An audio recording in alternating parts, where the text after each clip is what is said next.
गुरुदेव जी, वंदनीय संत समाज, सत्संग चर्चा में उपस्थित ममतामयी माताएं, बहनें एवं परम स्नेही भाई बंधुओं,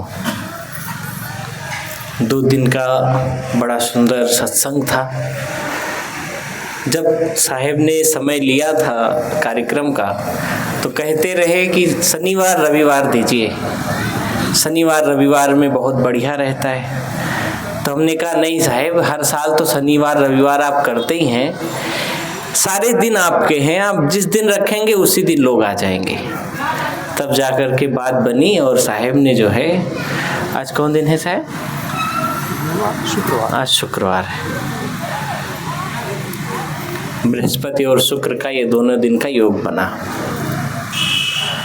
हम आप भाग्यशाली हैं, सौभाग्यशाली हैं कि संसार में बहुत सारा उलझन है, बहुत सारा तनाव है, बहुत सारी बातें हैं, बहुत सारे कार्य हैं। उन सब में से समय निकाल करके और संतों के दर्शन, उनके वाणी वचन, उनके समीप बैठना, उनकी बातों को सुनना, अपने हृदय में स्थान देना, उन पर चलने का प्रयास करना, ये बड़ा सौभाग्य है।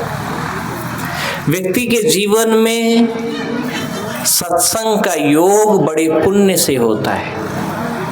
सब कुछ मिल जाता है, जन्म मिल जाता है, संसार की बहुत सारी चीजें जानने में मिल जाती हैं, लेकिन जीवन को समझ पाना, जन्म मरण को समझ पाना, अपने भीतर के विचारों को समझ पाना, विचारों की पवित्रता, शुद्धता, उनको समझ पाना, ये बहुत बड़ी बात है। यही मन है, यही शरीर है, यही हाथ है। कोई इस हाथ से किसी का कत्ल कर देता है, दुख पहुंचा देता है, और कोई व्यक्ति इसी हाथ से किसी दीन दुखी गरीब की सेवा कर देता है। इन दोनों के बीच में जो विचारों का एक भाव है, विचारों की जो अवस्था है, जो इस हाथ से, इस शरीर से पुण्य सेवा करता है, दान धर्म करता है, किसी दीन दुखी गरीब के कल्याण के लिए कार्य करता है, उसके जीवन में, उसके हृदय में किसी पुण्य का प्रभाव है, किसी जन्म के शुभ कर्म का प्रभाव है, किसी अच्छे माता पिता के द्वारा दिए गए संस्कार का प्रभाव है। अगर हमारे पुण्य नहीं है तो कितनी अच्छी बात चाहे जो कहे, वो हमको जल्दी समझ में आता नहीं है। लेकिन अगर हमारे पुण्य है, हमारे भीतर में कोई भी, कहीं से भी, कैसी भी स्थिति में हमें ज्ञान हो सकता है, ज्ञान मिल जाता है, यदि हमारे भीतर में पुण्य है। पुण्य से वो भीतर में वो क्षमता बनती है, जैसे चुंबक होता है तो कहीं भी लोहा पड़ा हो तो उसको खींच लेता है। ऐसे पुण्यशाली व्यक्ति कहीं भी गुण पड़ा हो, कहीं भी अच्छी बातें हो रही हों, कहीं भी जैसे जौहरी हीरे को परखता है, ऐसे ही पुण्यशाली व्यक्ति, सत्संगी व्यक्ति अपने जीवन के उपयोग के लिए, अपने जीवन के काम की बातों को पकड़ लेता है, उस पर चलता है, उस पर चलने का प्रयास करता है और अपने जीवन को सुंदर बनाता है। आप भाग्यशाली हैं कि इतने सारे उलझनों के बीच में आपने अपने लिए समय निकाला। व्यक्ति सबके लिए समय निकालता है, लेकिन अपने मन के लिए, अपनी आत्मा के लिए, अपने जीवन के उद्धार के लिए समय निकालने में बहुत कंजूसी करता है। बहुत से ज्यादा कहीं रिलेशन का कोई निमंत्रण है तो उसको चिंता रहती है कि निमंत्रण छूटने न पाए, वहां पर जाना है, वहां पर जाकर के एक बार हाजिरी लगाना है, ये हमेशा मन में चला करता है और उसको पूरा भी करता है, क्योंकि डर होता है कि अगर हम नहीं जाएंगे तो हमारे घर वो नहीं आएगा। ये सांसारिक भय है, लेकिन सत्संग में ये भय नहीं है। सत्संग में हम अपने मन से आते हैं, अपने पुण्य के बल से आते हैं, अपनी श्रद्धा को लेकर के आते हैं। इसलिए यहाँ आने से मन में जो भाव प्रकट होता है, तो चाहे सूखा रूखा ही मिले, वो प्रसाद बड़ा पवित्र लगता है, क्योंकि यहाँ कोई कामना नहीं है, यहाँ कोई इच्छा नहीं है, यहाँ जो मिल जाए वही प्रसाद है, ये सबकी भावना होती है। आज जो भूमिका बनी है, हम अभी कुछ दिन पहले कुंभ घूम करके आए, दर्शन करके आए, बड़े बड़े संत महामंडलेश्वर सब वहां गए हुए हैं, सब वहां गंगा में डुबकी लगा रहे हैं, खूब गाजे बाजे के साथ, उनका जलवा देखते बनता है। लेकिन वो कुछ दिन का है, थोड़े दिन, 1 महीने का कुंभ है, तब तक खूब चटक चांदनी है, सरकार की व्यवस्था है। जब ऊपर से देखो कुंभ की नगरी को, तो ऐसा लगता है पूरा तारामंडल प्रयागराज में आ गया है। टिमटिमाती हुई बत्तियां इतने मन को अच्छी लगती हैं, लेकिन बस वो थोड़े दिन का है। अगर उसी कुंभ से किसी के जीवन का ज्ञान आ जाए, किसी के जीवन में कुंभ जैसी वातावरण आ जाए, कुंभ कैसा होता है? कुंभ में शीतलता होती है। अगर किसी के जीवन में कुंभ जैसी शीतलता आ जाए, कुंभ जैसी पवित्रता आ जाए, कुंभ जैसी उदार भावना आ जाए, तो उसका जीवन कैसा हो जाएगा? जैसे कुंभ नगरी आज चमक रही है, कुंभ नगरी आज खिली हुई है, कुंभ नगरी आज देखने में बड़ी मोहिनी लगती है, ऐसे ही उसका जीवन बड़ा सुंदर हो जाएगा। लेकिन विडंबना क्या है? कुंभ में जाते हैं, डुबकी लगाते हैं, लेकिन वही बात है ना, मक्का गए, मदीना गए, बन के लौटे हाजी, और अलीगढ़ में जब पहुंचे तब फिर पाजी के पाजी। अरे वो कोई बाग थोड़ी है जी, इतना मड्डे रोज चला जाएगा। छोटा सा जीव है, वो भी आया है सत्संग सुनने, उसका भी किसी समय का पुण्य होगा। मैं क्या कह रहा था? मक्का गए, मदीना गए, बन के लौटे हाजी। जब व्यक्ति मक्का मदीना जाता है तो उसके नाम में हाजी लिख जाता है। जो तीर्थ यात्रा करता है उसके नाम में विशेष जुड़ जाता है, तो नाम में जुड़ जाता है। लेकिन कहने वालों ने कहा है कि अलीगढ़ में जब अपने घर में पहुंचे तो फिर पाजी के पाजी, फिर वैसे के वैसे हैं। उनके मन में, उनके विचार में, उनके कार्य में कोई परिवर्तन नहीं आया है। तीर्थ यात्रा करने का एक ही मतलब है कि हमारा मन बदलना चाहिए, हमारे मन का विचार बदलना चाहिए, हमारा मन संवरना चाहिए, हमारा मन संभलना चाहिए, हमारे वाणी व्यवहार में पवित्रता आनी चाहिए, हमारे वाणी में मिठास आना चाहिए, हमारे कार्य में शुद्धता होनी चाहिए, अनसंट कार्य न हो, फिजूल की बातें न हो। जो बात करे वो अच्छी बातें करे, मधुर बात करे, वार्ता बड़ा सौम्य हो, बहुत सुंदर बातें होनी चाहिए। जैसे कुंभ, कितना सुंदर नाम है कुंभ। कुंभ का मतलब हुआ घड़ा। घड़े में आप पानी डाल दीजिए, इतना शीतल हो जाता है, इतना मधुर मीठा हो जाता है, इतने रासायनिक गुणों से भरपूर हो जाता है वो जल, सारे तत्व उसमें, सारे मिनरल्स उसमें घुल जाते हैं। मिट्टी का ये गुण है। जल में जो तत्व नहीं है वो आप जब घड़े में पानी रखते हैं तो वो पूर्ण हो जाते हैं, वो जल पवित्र हो जाता है, वो सुंदर हो जाता है। तो जो व्यक्ति कुंभ से होकर के आए उसका भी हर एक कार्य सुंदर हो जाना चाहिए, हर एक कोना पूर्ण हो जाना चाहिए, कहीं अपूर्ण ना हो। ये भाव है कुंभ का, लेकिन इसको कोई समझ नहीं पाता है। तो वही दशा होता है, जैसे गए वैसे के वैसे रह गए। आज भी आप जहां बैठे ये भी कुंभ ही है। कहां कहां से संत आए हैं, कैसी कैसे उनकी साधना है, कहां कहां की उनका अनुभव है, वो सब का यहाँ मिश्रण हो रहा है। यहाँ से जब हम जाएं तो हमारे मन में, हमारे विचार में, हमारे कार्य में बदलाव होना चाहिए।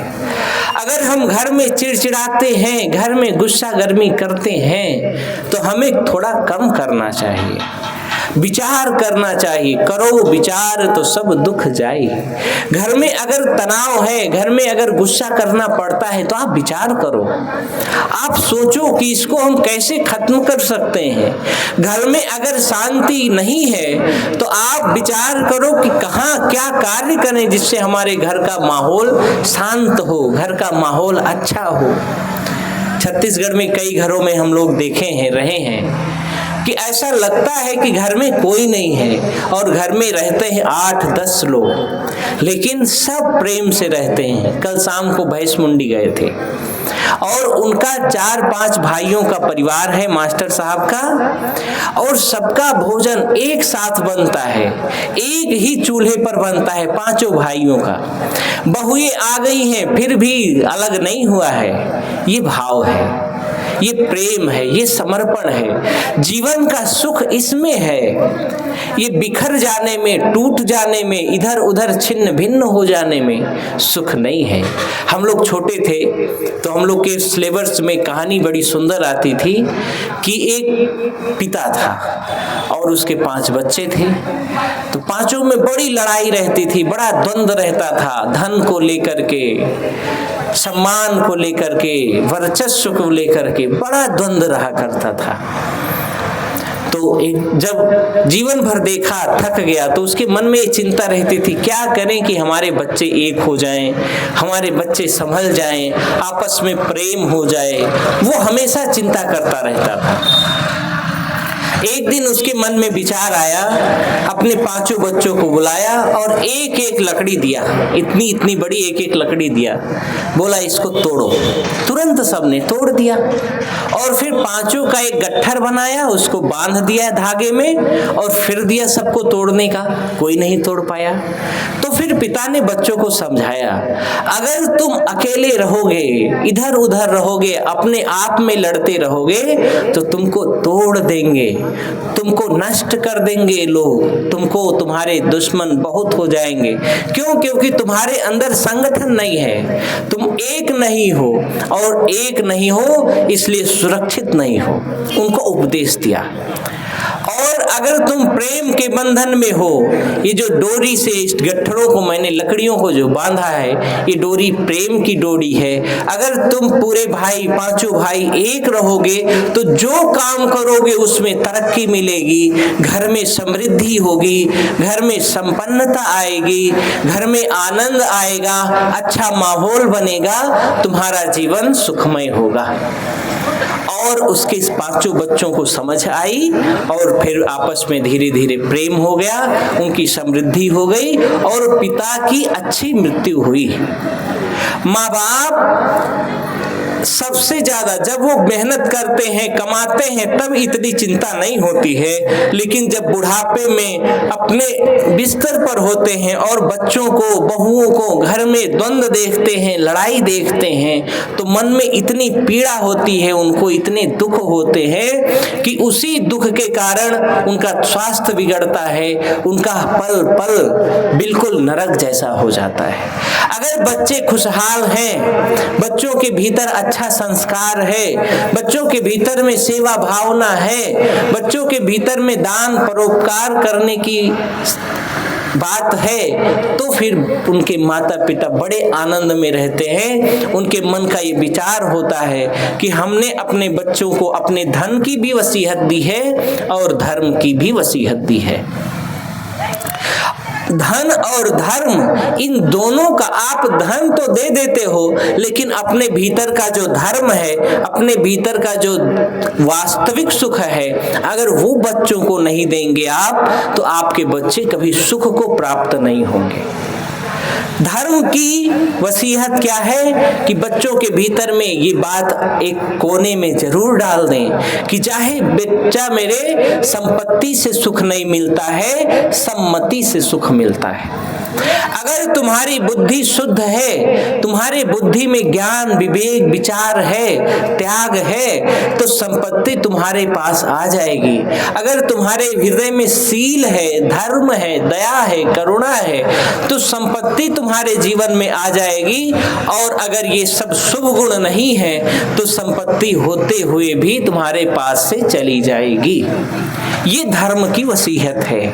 अपने बच्चों को हमेशा जब समय मिले तो अच्छी बातें बतानी चाहिए, अच्छे वातावरण में उनको रखना चाहिए। जो समाज में अच्छे लोग हैं उनकी चर्चा करनी चाहिए, उनके बारे में बताना चाहिए। लेकिन घर परिवार में हम लोग ऐसी चर्चाएं करते हैं जिसका कोई मतलब नहीं है, और अंट संट की चर्चा बच्चे सुन करके फिर वो भी वैसे हो जाते हैं।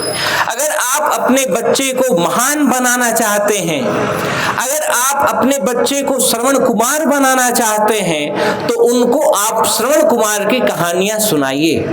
उनको ये पड़ोसी का ऐसा हो गया, वो तो इतना बेईमान था, वो इतना चोर था, वो इतना मक्कार था, ऐसी बातें जब बताएंगे तो आपके बच्चे वही भोंदू सिंह हो जाएंगे।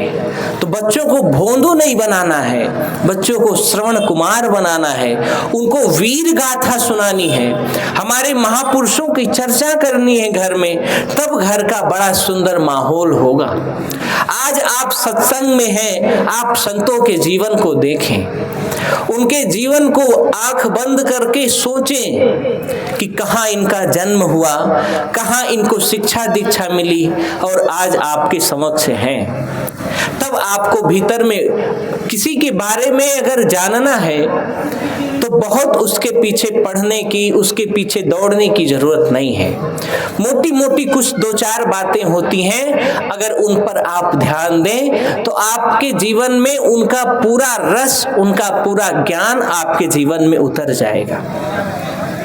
क्योंकि वही आत्मा जो संत के हृदय में विराजमान है, वही आत्मा आपके हृदय में विराजमान है।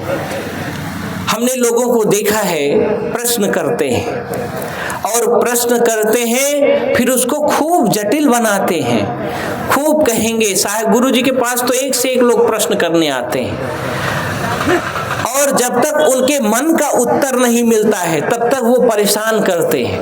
तो मन का उत्तर यानी कि आपने अपने मन में उत्तर खोज के ही रखा है, केवल आप टाइम पास करने आए हो, परखने आए हो। इस जीवन को किसी को परखने की में समय बर्बाद नहीं करना है, अपने आप को परखना है, अपने विचारों को परखना है, अपने मन के संस्कारों को परखना है। और जो व्यक्ति अपने मन के संस्कारों को पढ़ लिया कि हमारे मन में क्या चल रहा है, हमारे मन में क्या चलना चाहिए, फिर उसका जीवन संवरने लगता है। ये जितने महापुरुष हमारे बीच में हुए, बुद्ध, महावीर, तुलसी, कबीर, भगवान श्री राम, जितने भी आदर्श पुरुष इस धरती पर हुए, इन्होंने अपने बारे में सोचा, अपने जीवन के बारे में चिंतन किया, अपने स्वभाव को संवारा, अपनी आदतों को सुंदर बनाया, गलत आदतों से बचे, अच्छी संगति में बैठे, अच्छे लोगों के साथ में रहे, उनको समझा, उनको आदर किया। इसलिए उनके जीवन में इतने अच्छे शुभ गुण प्रविष्ट हो गए कि उनका जीवन इंसान से भगवान बन गया। और हम अगर वैसा ही आचरण करें तो हमारा भी जीवन हो सकता है। ऐसा थोड़ी है कि कोई जो महापुरुष आया उसका भी जन्म हुआ, वो कोई ऊपर से बन करके आए। सद्गुरु कबीर के जीवन में कितना संघर्ष रहा, जन्मते ही मां नहीं मिली,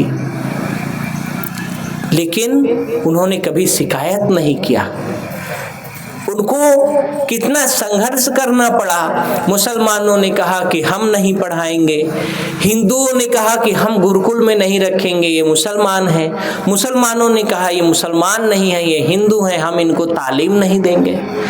साहब ने किसी की शिकायत नहीं की, उन्होंने अच्छी बातों का गुणगान किया, अच्छी बातों को समाज में रखा, जो गलत अवधारणाएं थी उसको बताया, उससे जगाया और अच्छी राह पर चलने की रास्ते बताए। उन्होंने शिकायत नहीं की कि फलाने ने हमारे साथ ऐसा किया। और और हम क्या करते हैं, लाख अच्छाई कोई कर जाए, कहीं थोड़ी उससे गलती हो जाए, उसको मन में रख लेते हैं और उसका किया अच्छा कार्य भूल जाते हैं। कुंभ में ही एक बाबा जी अभी बहुत वायरल हुए, IITN बाबा, आप लोगों ने फोन में देखा होगा तो देखा होगा, बच्चे बड़े जो अभी अभी के बच्चे हैं ना वो सब जानते हैं IITN बाबा। वो इतना अपने माता पिता को गाली दे रहे हैं, अंट संट कह रहे हैं, दुख होता है।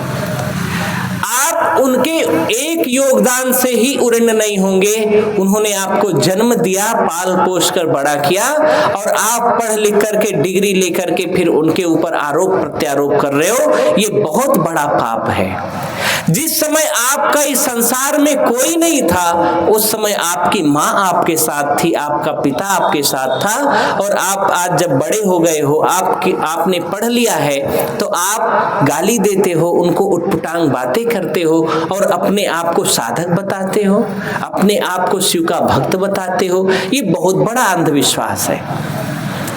आज ये सोशल मीडिया का जमाना आ गया है, व्यक्ति केवल बस नाम बिकने लगा है, पूरा कुंभ उसके पीछे पड़ गया। ऐसे एक तो बेचारी बिटिया कोई माला बेच रही थी, उसको वायरल कर दिया, अब वो 2 रोटी कमाना है उसको, अब उसके पीछे लोग झपट्टा मार रहे हैं, फोटो खिंचाने के लिए परेशान, भागते भागते फिर अपने गांव भाग गई, बेचारी माला नहीं बेच पाई। समाज में एक ऐसा होड़ चल गया है, ऐसी आंधी चल गई है, और इसी को भेड़ चाल कहते हैं।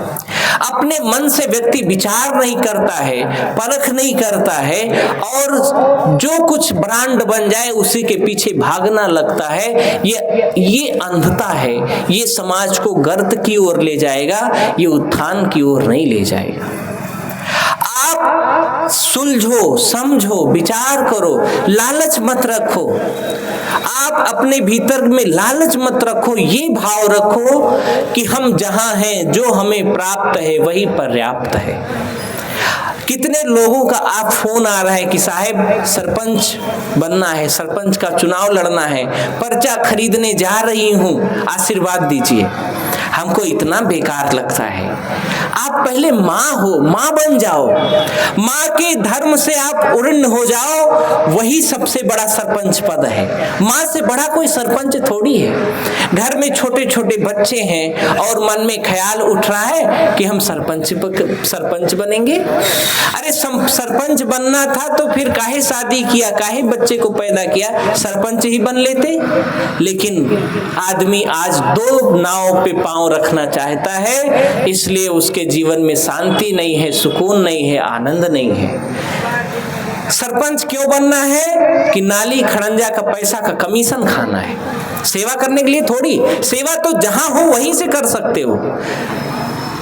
आप अपने घर में हो, बाहर निकलो, दीन दुखी गरीब मिल जाए उसको भोजन कर दो, वही सेवा है। आपके घर में बूढ़ी माई बाप हैं, उनके साथ उनके कपड़े धुल दो, उनके लिए अच्छा भोजन करा दो, उनको समय से पानी दे दो, दवाई दे दो, उनसे मीठे वचन बोल दो, यही सेवा है। लेकिन ये सेवा छोड़ करके वो कमीशन का सेवा ढूंढ रहा है। लोग कमीशन बाजी के चक्कर में पूरा जीवन को खपाना चाहता है, इतना सुंदर जीवन को उड़ाना चाहता है। ये अंधता हमारे जीवन में, हम सत्संगी हैं तो नहीं होना चाहिए। यहाँ का वातावरण हमारे भीतर में प्रविष्ट होना चाहिए। हमें हमारे संतों के आदर्श को देखना चाहिए। हम जिस समाज से आते हैं, हम जहाँ से आते हैं, जिस परंपरा से आते हैं, जिस संत समाज से आते हैं, सदगुरु विशाल देव का संत समाज बाराबंकी, इतनी महान मूर्ति वो हुए, कभी भी किसी से 1 कौड़ी की अपेक्षा जीवन में नहीं रखे। और मैंने गुरुदेव के श्रीमुख से सुना है कि 20 वर्ष की उम्र में उन्होंने अपना गृह त्याग किया और गांव से कुछ दूर पर एक बहुत बढ़िया जंगल बगीचा और थोड़ा सा टीला टाइप का था, वहां पर तालाब था, उसी तालाब के किनारे रहते थे। कहीं जाना नहीं, किसी से कोई अपेक्षा नहीं, कोई अगर कहीं से कोई भोजन व्यवस्था हो जाए तो पा लेना, नहीं तो ध्यान करना, पाठ करना, स्वाध्याय करना और चुपचाप उसी जंगल में रहना। ये उनकी तपस्या थी। भोजन ना मिले, भूख लगे तो बताते 10 ग्रास नीम के पत्ते साहब खा लेते थे, जामुन के पत्ते उबाल के पा लेते थे। उस समय की बात है जब देश आजाद नहीं था, इतने संसाधन नहीं थे, लेकिन बहुत थे। उस समय भी उनको देने वाले नेपाल की महारानी ने 20,000 जब उनकी महिमा सुना कि एक संत ऐसे रहते हैं जिनके जो है आश्रम नहीं है, कोई व्यवस्था नहीं है, और इतने त्यागी वैरागी हैं, इतने ध्यान मग्न हैं, ईश्वर को प्राप्त संत हैं, ईश्वर स्वरूप हैं, तो उनके व्यवस्था करना हमारी दायित्व है। ये उनके मन में भाव जगा। और बताते हैं हमारे गुरुदेव कि वो 20,000 चांदी का सिक्का, यहाँ एक सिक्का दे दो तो आदमी का मन बदल जाएगा, उसकी सोचने का तरीका बदल जाएगा।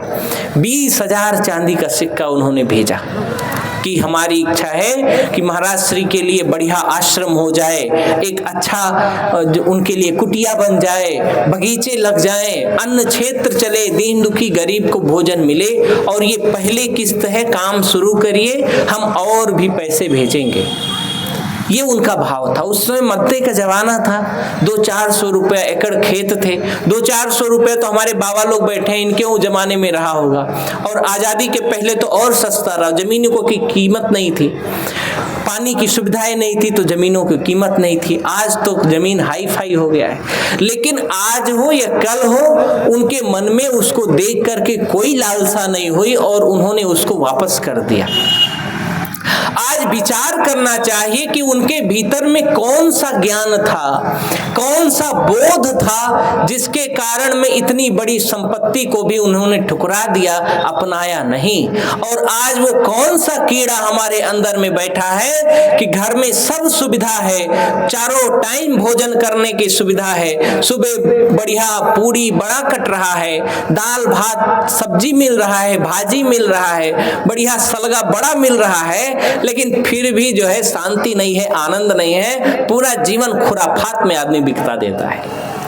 उन महापुरुषों से अपने जीवन की तुलना करनी चाहिए कि जिसके जीवन में अकिंचन है, ना छत है, ना एक तखत है, ना जो है शाम का भोजन क्या होगा, सुबह क्या होगा, कल क्या होगा, कुछ भी नहीं है, फिर भी परम शांति है, परम आनंद है, कोई से शिकायत नहीं है, कोई तनाव नहीं है। सदगुरु कबीर का जीवन देखिए, जिनको जो है उस समय माँ नहीं मिली, फिर जाके कृपा करके नीरू नीमा मिल करके उनकी सेवा हुई, उनकी जतन हुई, बड़े हुए तो शिक्षा नहीं मिली, उनको जो है स्कूल में दाखिला नहीं मिला, फिर भी उनका इतना ऊंचा ज्ञान, इतनी ऊंची समझ, इतनी मानवता पूर्ण बातें, इतना सूक्ष्म साफ निर्मल ज्ञान उनके हृदय में प्रकट हुआ। और आज तो इतना अच्छा व्यवस्था है, घर घर में गाड़ी है, घर घर में जो है अच्छी सुव्यवस्था है, टाइल्स लगे हुए हैं, वहीं टोटी खोलो पानी आ जाता है। छत्तीसगढ़ में हमारे पुराने संत कहते थे कि माताएं किलोमीटर दूर जाकर के सर पे 10-10 ठो गगरा रख करके तब पानी लाती थी, तब संतों को भोजन भंडारा कराती थी। आज तो इतनी सुविधा है, इतना सब कुछ होने के बाद भी आनंद नहीं है। क्यों नहीं है? इसका मूल कारण है कि भीतर में भक्ति का दीपक बुझ गया है। हम लोग अब गांव का नाम नहीं बताएंगे, अभी एक गांव में कार्यक्रम था, तो कार्यक्रम जब खत्म होता है तो पधरौनी में जाना रहता है, और पधरौनी में गए, लेट हो गया। वहां से आए तो हमने देखा कि साधु भी भोजन बना करके पा करके अपने आसन चले गए, जो घर के लोग थे वो भी भोजन करके अपने अपने आसन में चले गए। अब साहेब लोग आए, वही जूठा खाएं और रहे, मनो खाएं मनो न खाएं, भाड़ में जाए, हम तो सो रहे हैं। ये और पहले के लोग जब कोई अतिथि घर में आ जाए तो बिना उसको खिलाए, बिना उसको उसका आसन पे पहुंचाए खुद भोजन नहीं करते थे, तपस्या करते थे। असली सुख, असली आनंद तप में है। तप में उसके भीतर में जो बोध होता है। पूज्यपाद गुरुदेव पधार रहे हैं, आप सभी लोग थोड़ा खड़े हो जाएं। बोलिए सद्गुरु देव की।